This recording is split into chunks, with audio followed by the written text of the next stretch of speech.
Hello, everybody. How are you guys doing? Hope everybody is doing amazingly well. Welcome back to another lesson of English with Ashish. And guys, today I've got a beautiful topic for you guys. Beautiful topic, which is a passive gerund. A passive gerund, a gerund in the passive voice. Now, what exactly is it? What exactly is a passive gerund? You'll get to know everything about it in the lesson. So make sure you watch it until the end. I'm excited, as always. I know you guys are too. Let's do it.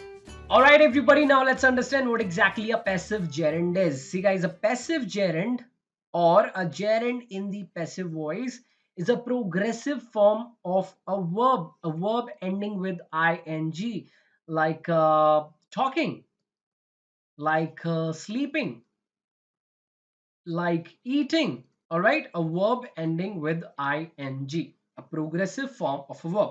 So a passive gerund or a gerund in the passive voice is a verb form, an ing form of a verb that is in the passive voice. This is the very first thing you have to note. It is in the passive voice. That is why, that is the reason we're calling it the passive gerund, the gerund in the passive voice, right? So it's in the passive voice and it works as a noun in a sentence because a gerund always works as a noun. All right, now why do we use a verb in the passive voice? When a verb is in the passive voice, it indicates that the focus is on the receiver of the action, not the doer of the action. We use verbs in the passive voice when the focus is on the object of the verb, not the subject, not the doer of the action, right? So when we use gerunds in the passive voice, we're focusing on the receiver of the action, which is the gerund. All right, with examples, you'll understand this better. All right, now what is a gerund? A gerund is an ing form of a verb, a progressive form of a verb that functions as a noun, like sleeping, teaching, working, talking. For example, I love playing, or I love playing with kids, right? So I'm talking about something I love. I love what? Playing with kids. Or I love teaching. I can say I love teaching. So here, teaching or playing with kids is working as a noun, object of the verb love. She regrets going there alone. She regrets what? Going there alone. Um, Singing is my passion. All right, singing is my passion. So here, singing is working as the subject of the sentence as a noun. All right, so this is what a gerund is. Now, let's take some examples of passive gerunds. Example number one, I love being challenged. So here, I is the subject, love is the main verb, and being challenged is the object of the verb love. So I is the subject, love is the main verb, state a verb. I love what? When you ask, you get the answer. Being challenged, this is your object of the verb. I love what? Being challenged. Now understand this. So I'm talking about an action that I love. Now, you can either do the action, perform the action, or receive the action. Here, I am not performing this action of challenging. All right, I'm not challenging somebody, and I don't love that action. I don't love challenging people. If I love doing something, the gerund is going to be in the active voice, right? So if I say I love, let me write this. If I say I love challenging people, challenging people, that means I love doing this action. So I am the doer of this action. This action is in the active voice. But that is not the case here. I love being challenged by people. All right. I love being challenged by others. That means I love when people challenge me. So I love an action that I receive. Here I am being challenged, right? I love receiving this action, right? So I am the receiver of this action, which is challenge here. All right, so this gerund is in the passive voice. Being is the gerund, challenged is the past participle. All right, this is a gerund phrase in the passive voice. Okay, another example, she does not appreciate being touched again and again. So here she is the subject, this is my subject here. Does not appreciate is my verb phrase, right? Verb phrase. Does not, right? Does is the helping verb, not is the negation. Appreciate is my main verb, And appreciate what? She does not appreciate what? Being touched again and again. This is my passive gerund phrase. Being touched again and again. Being is the gerund here. All right. Now, you can appreciate something or somebody. I appreciate you. I appreciate your efforts. I appreciate your work. All right. Now, you can appreciate an action as well. I appreciate working with you. Right? This is in the active voice. I appreciate working with you. So I appreciate something that I do, that I perform. All right. Now I can also appreciate something or dislike something that is acted upon me, right? That I am not performing, that is being performed upon me. Similarly, this is what's happening here in this example. She does not appreciate an action that is acted upon her. She does not appreciate that somebody touches her again and again. She does not appreciate being touched again and again by somebody. So we're not mentioning the doer of the action, as the doer of the action is not very important in the passive voice. It's not something that we focus on a lot in the passive voice. All right. Another example, I hate being called Golu. So I is the subject here, very clear. Hate is the main verb, stative. I is the subject. Give me a second. I is the subject. Hate is the main verb. Hate what? You can hate something or somebody. And action two, I hate being called Golu. I hate that people call me Golu. So I hate an action that is acted upon me. I hate being called Golu. Being called what? Golu. I hate that people call me Golu.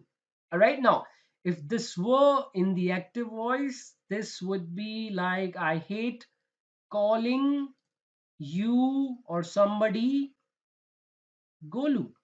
This is in the active voice. Now I am doing this action that is in the gerund phrase, which is calling. I hate doing this. I hate calling you Golu. All right. This is in the active voice.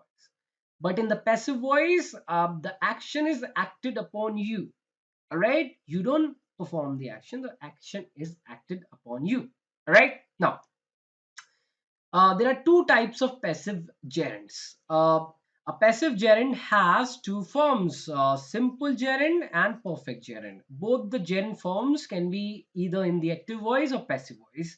Let's start with the very first one, simple gerund. See, a simple gerund or gerund phrase, a simple gerund or gerund phrase refers to the present time or refers to the same time the main verb is in, or the main verb refers to. If the main verb refers to the present time, the simple gerund will also refer to the present time. If it refers to the past time, it will also refer to the past time. If the main verb refers to the future time, it will also refer to the future time. This is what I want you to understand. All right. So this is what a simple gerund is. An ing form of verb working as a noun that refers to the same time the main verb refers to. Now, let's look at the structures. When it is in the active voice, this is how the structure looks. If it is just a word, a gerund, this is how it is, just an ing form of verb. If it is a phrase, then it will be followed by a modifier or the object of the gerund. If the gerund, which is basically a verb, is in the is basically a transitive verb, right? Then it will be followed by its object. This is how a simple gerund in the active voice is. This is how it looks like. In the passive voice, it starts with being, which works as the gerund here, being, followed by a past participle, which can be followed by an object or a modifier, right? But these two things need to be there in a simple gerund in the passive voice. Let's look at some examples. Number one, we love being challenged. This is in the passive voice. We love, subject, verb. We love something. What is that? An action. We love receiving an action which is being challenged. If I want to use the gerund in the active voice, if I do the action, I'll use it in the active voice, which is we love challenging others. We love performing an action. We love an action which we do. We love challenging others, right? So see, gerund and the object of the gerund, right? We love challenging. We love boxing, all right? Second example, second, being invited to the party does not excite me. Being invited to the party does not excite me. So something does not excite me. And something here is an action. Being invited to the party, right? So I'm not doing the action of inviting here. I am being invited, right? So being invited to the party, somebody inviting me to the party does not excite me. What does not excite me? Excite me? Somebody doing something does not excite me. Now, if you want to use it in the active voice, you're not going to start it with being, all right? Inviting her to the party does not excite me. So something does not excite you, and it is an action that refers to you, that you perform, all right? So this is what a simple gerund is, right? In the active voice and passive voice, you know the structures as well. On my website there are more examples, so you can refer to my website as well. Let me show you the website. This is the post I'm talking about, right? It has so many examples. Go through this post and you will come across so many examples. It has a quiz as well. All right, okay, coming back to what we were talking about. Okay, so we understood what a simple gerund is. Now let's move to the next one, a perfect gerund. What exactly is a perfect gerund? A perfect gerund again is a gerund form, right? It's a gerund starting with a gerund, an ing form of verb that refers to a past action. All right, so it will refer to a time which is in the past, all right? So it refers to a past time. It can be both in the active voice and the passive voice. A perfect gerund can be used both in the active voice as well as the passive voice. Let's look at the structures. In the active voice, it looks like uh, it starts with the gerund having, the fixed word having. It will always start with having, which works as the gerund here, all right, followed by past participle. And if this is transitive, it will have an object as well. But these two things are necessary, right? You need to have these two things in order to form a perfect gerund in the active voice. In the passive voice, you need having followed by been followed by past participle, a third form of a verb. If the third form, the verb, is transitive, it will have an object. If it's not, it can have a modifier. That is optional. All right, let's look at some examples. Number one, the man denied having been beaten in the jail. So the man is the subject here, denied is the verb here. Similarly, the man denied having beaten a man in the jail. So let's look at the active voice first. The man denied. A person denied. Now you can deny something, right? The man denied an action that he performed. The man denied having beaten a man in the jail. So having is the gerund, beaten is the past participle, which is a transitive verb. Beaten whom? A man. Object of the verb beaten, right where? In the jail. So apart from having and the past participle, it has an object and a modifier as well. So the man denied having beaten a man or a person in the jail. So he denied doing something. He basically denied performing an action. In the first one in the passive voice, he denied that somebody did something to him. He denied receiving an action. He denied having been beaten in the jail. He denied that somebody beat him in the jail, that he got beaten in the jail by somebody. He denied that, right? So this is in the passive voice, and in the passive voice we have having followed by been followed by past participle. All right, second example, I regret. I regret, you can regret something, right? I regret in the active voice, I regret something that I did. I regret having sent him to the new office. I regret doing something, which is having sent him to the new office. Now understand this, even if you want to refer to a past time, you can use a simple gerund. I can say I regret, I can say, right? And this is very common. This is more technical, but using a simple gerund to refer to the past time is also very common, right? It refers to the past of the past. So you regret, let's say you regretted something yesterday, but you regretted something that happened the day before yesterday or maybe 10 days prior to that, right?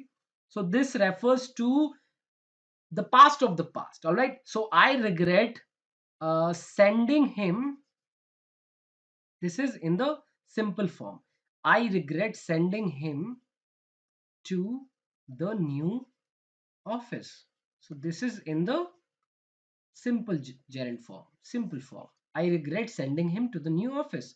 I regret, uh, I regret having been sent to, I regret being sent to the new office. Here, I regret an action that I received.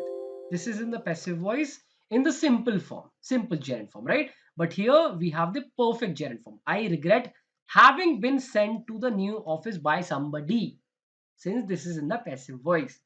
All right. So this is what a passive gerund is. Now you know it can be in the simple form and it can also be in the perfect form.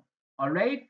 Now I have a practice set for you guys. Now I have an exercise for you guys. So on your screen are some examples with a blank. All right. You have to use the verb in the parenthesis, right, in the brackets, and you have to fill in the blank using the verb, right, and the right form as well. So do that and share your answers in the comment section below. You can refer to my website as well. The link to the post is in the description of the video. Please refer to that post, read that. It will give you more information. It has more examples, so you'll have more clarity. So do that, and if you have any questions, any confusions, any doubts, do let me know in the comment section below. And if you like the video, give it a like, share the video with others, share the video with people that need it. And if you guys are new to the channel, make sure you subscribe to the channel and press the notification button so that every single time I publish a lesson, you get notified and you get to watch it right away. And that's it. I'll see you guys very soon. Till then, keep learning, have fun. I'm out. Namaskar.